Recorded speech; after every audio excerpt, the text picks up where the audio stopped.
Time to move on to the knee continuum. So the knee continuum, as we're speaking of it, is recognizing that things usually start with a lateral tracking patella or patellofemoral pain syndrome.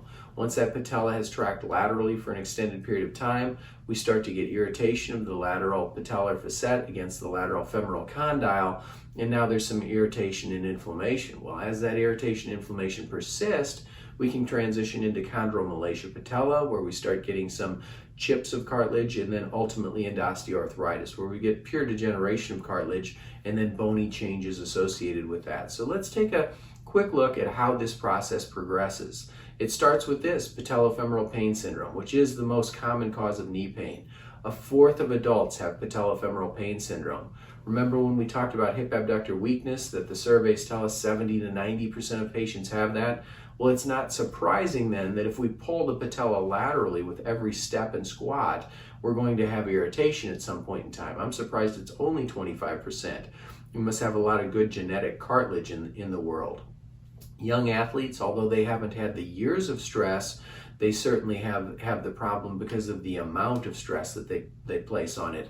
With select sports in particular, now our athletes are practicing 5, 6, 7 days a week and year round, and a lot of them it's the same activity. It's not 6 different sports that they're participating in, it's 1 or 2, and so those repetitive motions are a problem. The real problem is when the patella can't stay lined up in its natural fashion, that the patella is V-shaped on the back and it needs to fit into a V-shaped groove. If there's an imbalance that's pulling it forward, backward, up, down, we're going to have some irritation. So eventually that cartilage is going to become irritated and swollen and sticky. And so that cartilage then becomes vulnerable to injury. We want to make sure that there's a balance in that process, because it's not just when the patient is flexing and extending their knee passively, it's when they're loading it, that those loads go up dramatically, that when the patient is walking and running, there's a significantly greater load on that patella. In fact, when the patient is squatting, there's 10 to 20-fold increase in body weight. And sometimes that body weight is much higher because they're holding 135 pounds or significantly more than 135 pounds, as opposed to this picture here. So that 10-fold increase in whatever that weight is means that those forces are amplified. And when we're just walking or running, we have a 2 to 3-fold increase in body weight stress on the knee. So this gives us a little visual illustration of what's happening, that in a normal knee, we should see at the top, we should see that there's nice gapping between the patella and the femur. In somebody who has chronic lateral tracking, eventually that compression on that lateral side is going to turn into some irritation. One of the biggest causes for this irritation is hip instability or weakness of the hip abductors. So as we can see, the majority of this talk is falling back upon the hip abductor weakness, how crucial that is. Because everything in our lower extremity wants to follow the crease of our pant. If one of the muscles doesn't support that and allows the knee to dive medially, now the crease of our pant is pulling that patella laterally relative to the midline. And that lateral pull is where the lateral tracking disorder comes from.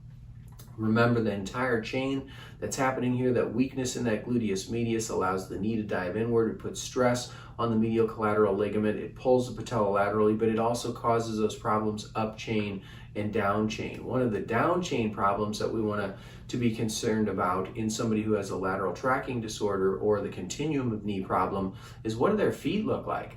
That somebody who has hyperpronation, which means the arch of the foot is going away when they're walking or running, or somebody who has Pes Planus, which means they have flat feet regardless of what they're doing.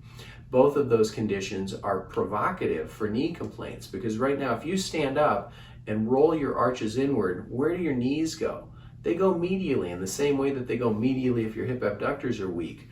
And so when it goes medially, the patella is pulled relatively lateral, and that lateral pull then is what causes the irritation. So we want to make sure we're looking up chain and down chain for any knee problem, but especially patellofemoral pain syndromes, that it's unlikely that our efforts to address the knee, whether it be bracing or taping or therapy modalities or mobilization, will have any significant long-term benefit if we don't get frontal plane alignment again. So the feet and the knee and the hip are crucial in maintaining that frontal plane alignment. How does our patellofemoral pain syndrome patient come in? Well, dull, achy pain after activity, especially walking downhill. That's people who are walking and running downhill put a lot more force on those muscles with the eccentric contraction as opposed to a standard contraction.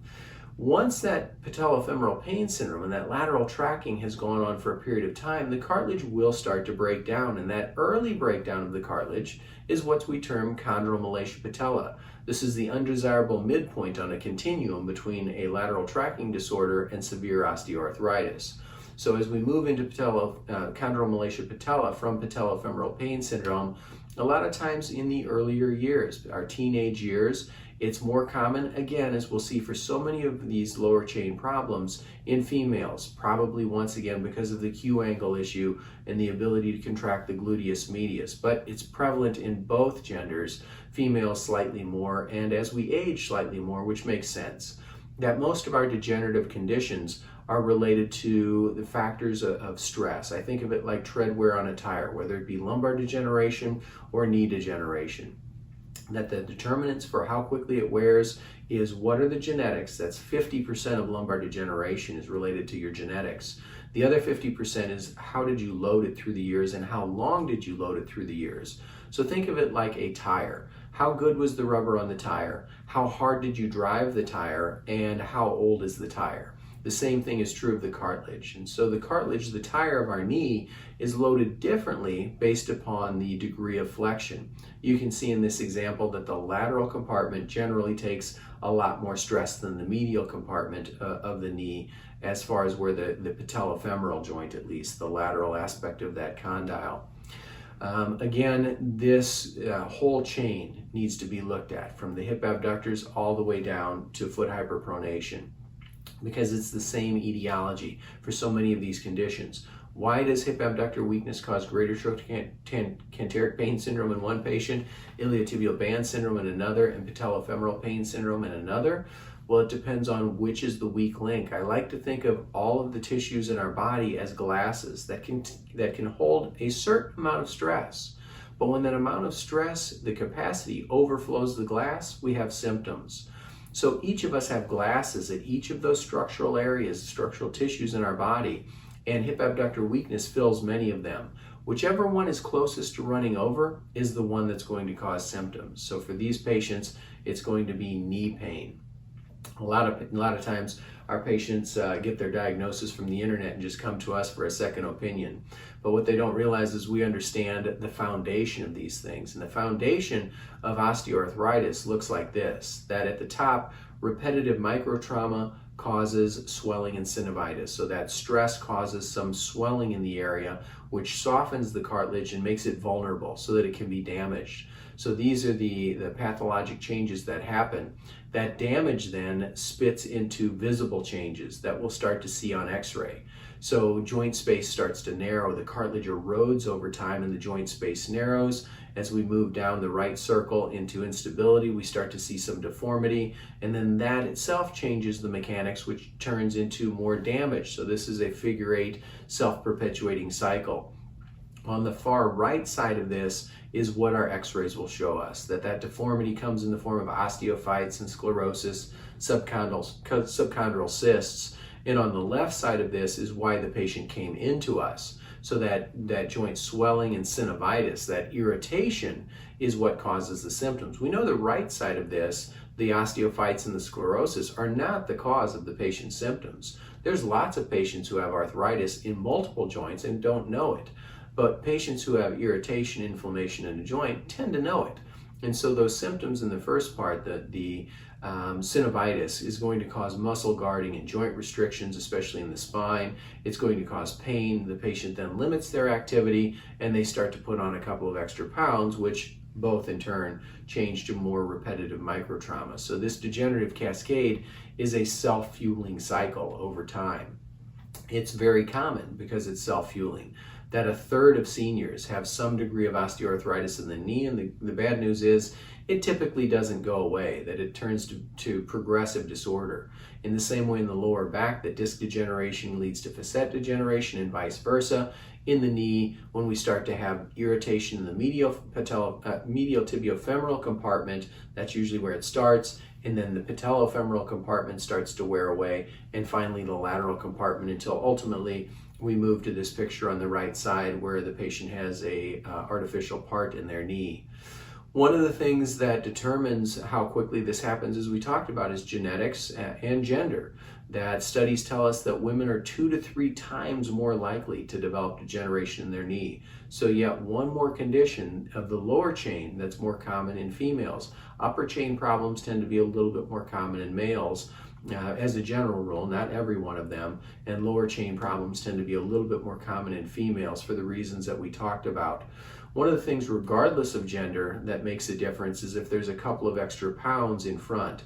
That obesity causes 2 problems. Number one, a mechanical problem, because now that patient has excess pounds that they're throwing their abdomen forward, which puts their back into hyperextension.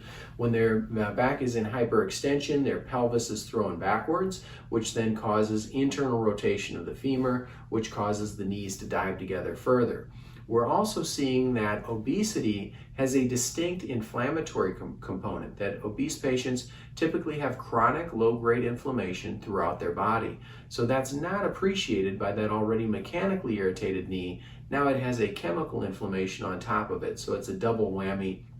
And we want to make sure we encourage our patients who might be carrying a couple extra pounds to try to get active. And the challenge is a lot of times if they're having significant knee pain, especially to the point of degeneration and osteoarthritis, it's going to be a challenge to get them active because it's painful. One of the other things that can lead to degeneration of the knee is trauma and surgery, that the majority of patients who have undergone arthroscopic surgery or anything more significant than that are going to show degenerative changes in a 5-year period. So anytime that we've altered the mechanics, chopped out part of the meniscus, chopped out part of the gasket that helps to maintain proper alignment of the condyles, there's going to be a consequence from that. And a lot of times that's necessary, but the patient is going to pay a price for that. Love this slide. Horses didn't know there was knee replacement. I'm pretty sure Thunder wasn't told that was an option. Fortunately for us, that we don't have to be put down when our knee goes bad. We can get a new knee, but we'd like to really prevent that from happening in the first place. Patients who are kneeling for long periods of time, that occupations that have cumulative microtrauma, that they're constantly squatting and kneeling and pivoting and stair climbing, those are our patients who are going to have the most problems. But it's not just activity, it's bad activity. One of those activities that's not bad is running. That a lot of patients think that if you run an extended period of time, you're going to have an increase in osteoarthritis of your knees. You're going to wear out your knees by running.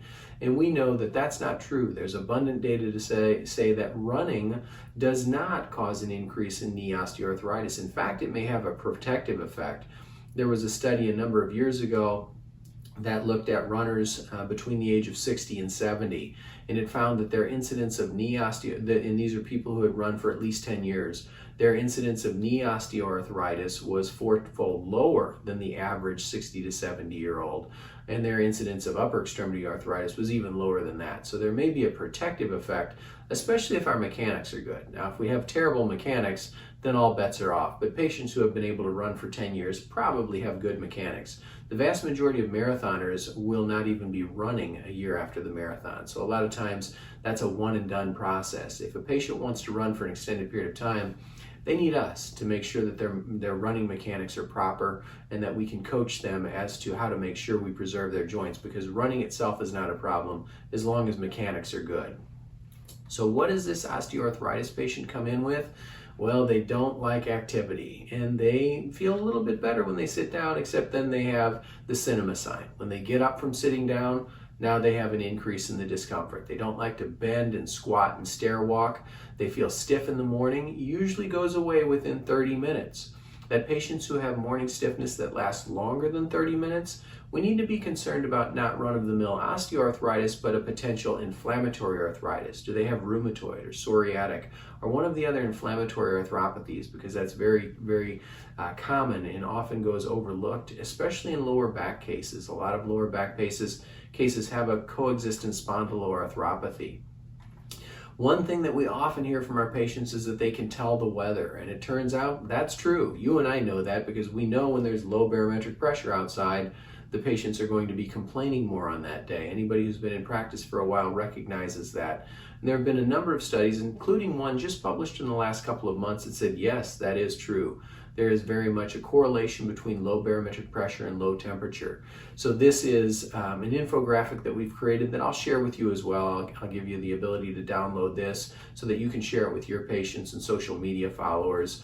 And more than the arthritis and the weather, this infographic talks about you don't need to be a victim for that process. Just because you feel worse doesn't mean there aren't things that you can do to make yourself feel better in the days and months that follow and mitigate the effects of weather changes. And that includes making sure that you're seeing your chiropractor. So this is information that patients appreciate and something that can help build your practice. The other thing that can help build the patient's knees is to stay active. That our patients need to recognize the difference between hurt and harm. Is it going to hurt Ethel to get off the couch? Yes. Is it going to harm Ethel to be walking around the house? No. In fact, it's going to be helpful. So a lot of times our patients will think just because it's uncomfortable, they're going to stop moving and stop functioning. That's a terrible plan, because that's going to accelerate the degeneration. That cartilage depends on being compressed and released to move nutrients in and out to create new cartilage in the area, and when that's not happening, we're going to have an increase in degeneration with a sedentary lifestyle. So encouraging our patients to be active, especially our chronic pain patients, that those patients who have had pain, regardless of back pain or TMD or headaches or knee pain for an extended period of time, our brains become very proficient at learning that pain, that our brain will take any perceived threat and either upregulate or downregulate it. Think about it like this. If you're sitting in a room and you hear a clock ticking, that clock disappears, because what happens when your brain hears that clock, your ears hear it, and your brain says, hey, what's that? And another part of your brain says, that's a clock. And your brain says, is that a threat to me? And another part of your brain says, no, a clock is not a threat to you. And so your brain says, great, I'm going to forget it because I have other more important things to focus on. But if you're lying in bed at night by yourself in a hotel room or in a cabin in the woods and you hear a click or a pop, you instantly think, what's that? Your brain says, is that a potential threat? And another part of your brain says, yes, I've watched some crime shows. That's a potential threat. And so now you're listening very carefully for that next tick or click, because your brain has upregulated your ability to perceive that. And the same thing is true of chronic pain, that our brains will typically listen to chronic pain to say, oh, my knee hurts. Is that a threat? Yes, that's a threat. You're probably damaging your cartilage when you're doing that. Haven't you read the article that you're probably just grinding that? Haven't you seen the pictures of where the disc is bulging out and almost blowing apart as soon as you bend forward? Don't bend forward. And so our patients learn these bad mechanics, that they're doing damage to their body by that? No, they're doing damage to their body by not encouraging movement and activity, even when it's a little bit hurtful. Now, sharp radiating pain or neurologic symptoms are a different story in our patient with stenosis or something else. But for the most part, that chronic pain needs to be worked through by encouraging the patient to embrace a little bit of discomfort and then to transition their thought. That the patient with knee pain who's walking around can have great benefit in focusing on a different part. If they think my knee hurts with every step, yes, it's going to hurt. You're reinforcing that. But if they simply imagine that they're performing a Rubik's Cube with their fingers and imagining what's happening to the joints of their fingers, their knee pain is going to fade. So it's a proven chronic pain tool to have them transition their thought to a different part of their body. Think about your finger. Think about a complex mechanical task, and all of a sudden your brain starts to forget about that chronic knee pain. So how do we diagnose knee osteoarthritis? Well, the American College of Rheumatology said it's these factors here. It's somebody who has a couple of years, they have morning stiffness, again, less than 30 minutes. More than 30 minutes tends to point us toward an inflammatory arthritis. They have tenderness when you poke on it, especially the medial joint line, because that's where degeneration usually starts. And then we may start to see some physical signs like bony enlargement and crepitus. Hopefully there's no warmth with knee osteoarthritis. That again would indicate another potential etiology. One of the tests that we're interested in is what happens when you squat, because most knee problems are going to hurt a little bit when you squat. One thing to recognize is that patellofemoral pain hurts throughout the squat, going both up and down. That patient is going to feel discomfort. Whereas pain of a meniscus is typically at the bottom of a squat. That when we take that patient into a full squat position, ouch, that's where it hurts. And we'll talk about some of the tests for meniscus in a minute, but patellofemoral pain hurts all throughout the squat. The other thing that we want to identify is what's happening in that patient's foot. That a foot hyperpronation cluster is having that patient walk simply and watching, do we see too many toes in this case? So right now these patients' feet are externally rotated. What we should be seeing is that we only see the lateral 1 or 2 digits. When we see multiple digits, we're seeing this patient has potential hyperpronation. But most importantly, we're going to have that patient walk. And when they walk, does their arch go away? Does their Achilles tendon bow in? The last part of this presentation is going to talk about hyperpronation here in just a couple of sections. So we'll go through these tests more dramatically, but remember, we want to identify any potential problem in the foot because that's dumping the knee in, tracking the patella laterally, and complicating that patient's pain. We'll also obviously check their hip abductors. So we're going to have them perform a single leg squat. Remember, this can be as simple as having that patient who's in sock feet or barefoot perform a single leg squat to identify what's happening. Usually on the first squat, you can identify, is there an area of concern? We can also, like most any other things, all of our orthopedic tests basically come down to 3 different things.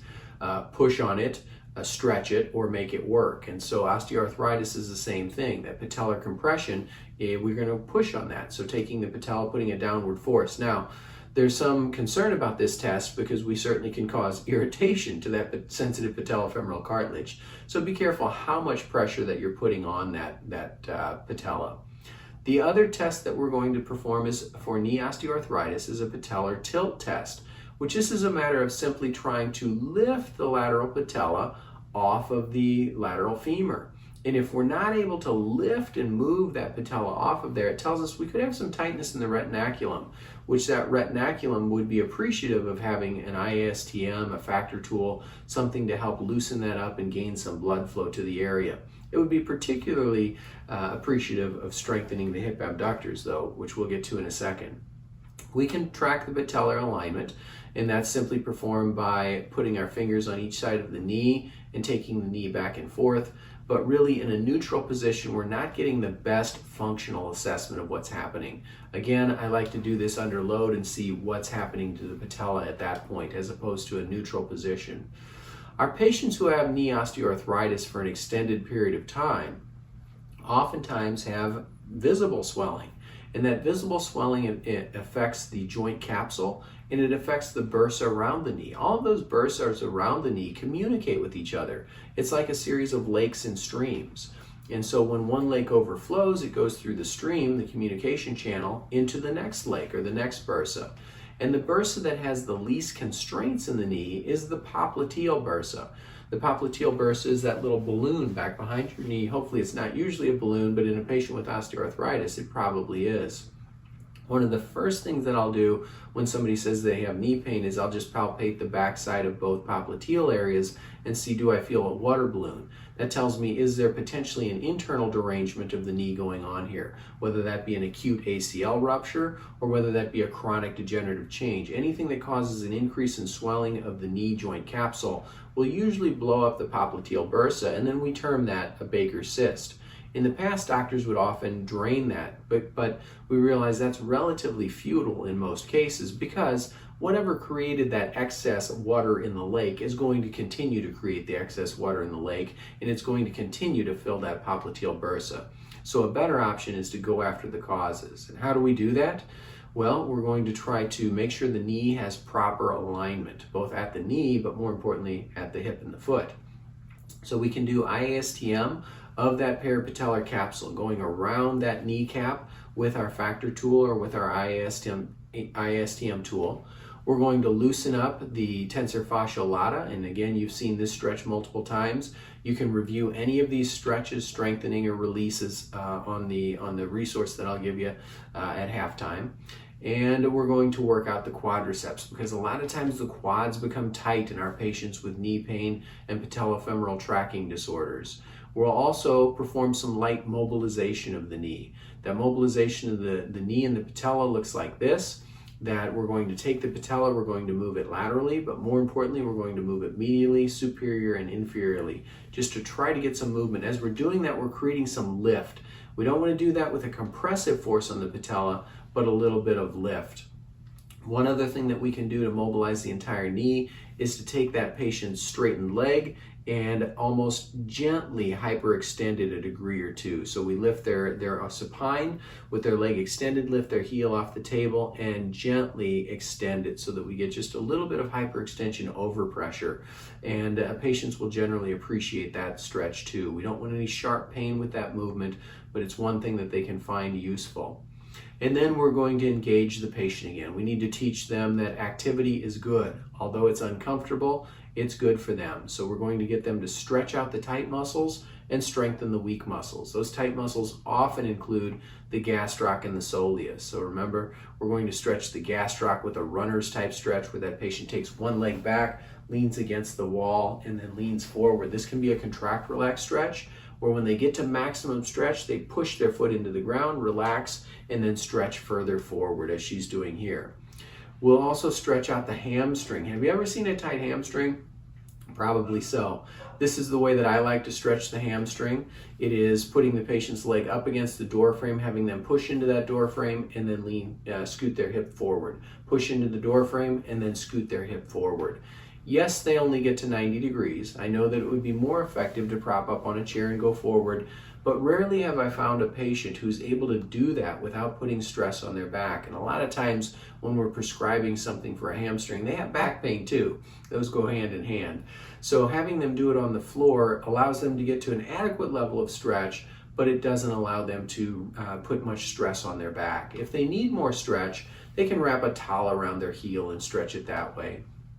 The other muscles that are always going to be tight is the iliopsoas. So we've shown this stretch before, where right now she's stretching her right iliopsoas. As she lunges forward, she'll get a greater stretch in that.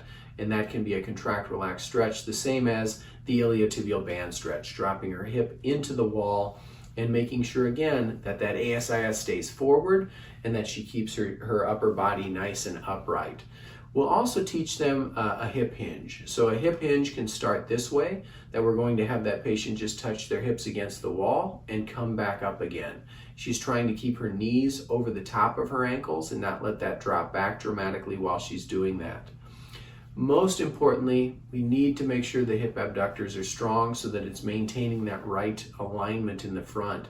And the clam is a great exercise to do that, having that patient lie on their side and simply spread their knees apart. So this can be done by Ethel, it can be done by anyone with very little trouble. In fact, many of our patients don't need to start with the clam.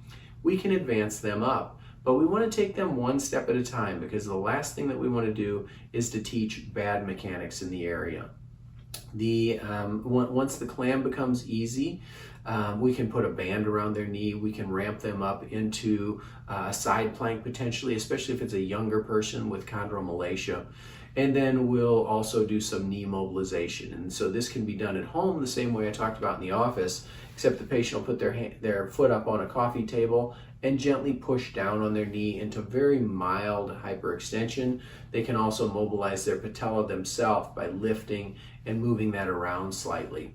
Some patients will like elastic therapeutic tape to the area, sports creams, things like that, anything to distract that area from the irritation that's happening underneath may allow that patient, it's not curative, but it may allow that patient to get more active more quickly, and that's the key to recovery, to get them active and to get their hip abductors strong and their feet supportive. We want to make sure that we're addressing any imbalance in the foot. If there's a lack of an arch support, that we've got an arch support, or at least teaching them to strengthen the tibialis muscle. So our clinical pearls for osteoarthritis of the knee is that this is determined by the orientation of the hip and the foot. We want to make sure that the quadriceps and hamstring balance is proper, and that we're addressing all the ADLs that go along with that patient's complaint. I hope that this has been helpful for discussing the continuum of knee pain, and I look forward to connecting for the next segment in just a second.